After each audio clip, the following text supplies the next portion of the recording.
नमस्कार दोस्तों, आज के इस वीडियो में हम आपके लिए लेकर आए हैं नाग पंचमी की कथा।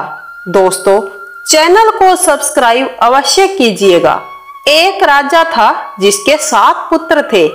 उन सब के विवाह हो चुके थे। उनमें से 6 पुत्रों के तो संतान थी, परंतु सबसे छोटे पुत्र के अब तक कोई संतान नहीं थी। जिठानियां बांझ कहकर ताने देती रहती थी। एक तो संतान न होने का दुख, उस पर सास ननद जेठानी आदि के ताने उसको और दुखी करने लगे। इससे व्याकुल होकर बेचारी रोने लगती। उसका पति समझाता कि संतान होना या ना होना तो भाग्य के अधीन है, फिर तू क्यों दुखी होती है।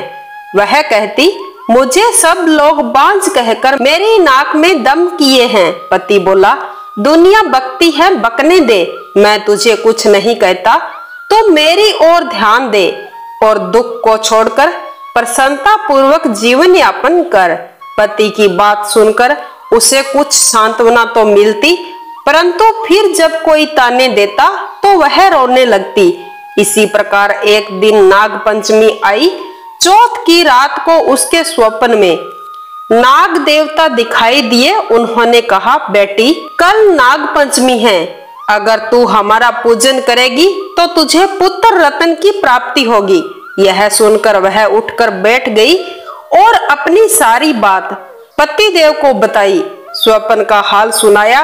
पति ने कहा, इसमें कौन सी बड़ी बात है। 5 नाग अगर दिखाई दिए हैं तो पूजा ही तो करनी है। 5 की आकृति बनाकर उनका पूजन कर देना। नाग लोग ठंडा भोजन ग्रहण करते हैं, इसीलिए उन्हें कच्चा दूध पिलाना। दूसरे दिन उसने ठीक वैसा ही किया।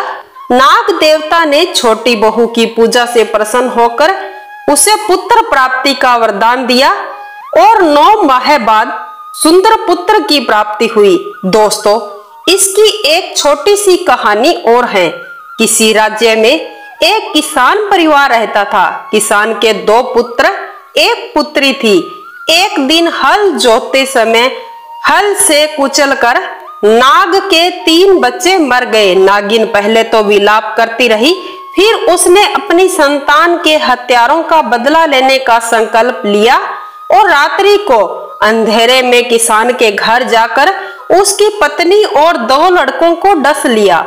अगले दिन प्रातःकाल किसान की पुत्री को डसने के उद्देश्य से नागिन फिर उनके घर की ओर चली तो किसान कन्या ने नागिन के सामने दूध का भरा कटोरा रख दिया और हाथ जोड़कर क्षमा मांगने लगी। नागिन ने प्रसन्न होकर उसकी माता और दोनों पुत्रों को पुनः जीवन दान दिया। कहा जाता है कि उस दिन श्रावण शुक्ल पंचमी थी। तब से आज तक नागों के प्रकोप से बचने के लिए इस दिन यानी श्रावण शुक्ल नाग पंचमी को नागों की पूजा की जाती है। दोस्तों, इस वीडियो को लाइक करना, अपने दोस्तों के साथ शेयर करना और हमारे YouTube चैनल व्रत पूजन त्योहार को सब्सक्राइब अवश्य करना। इसी के साथ ही हम आपसे विदा लेते हैं। वंदे मातरम। जय श्री कृष्णा।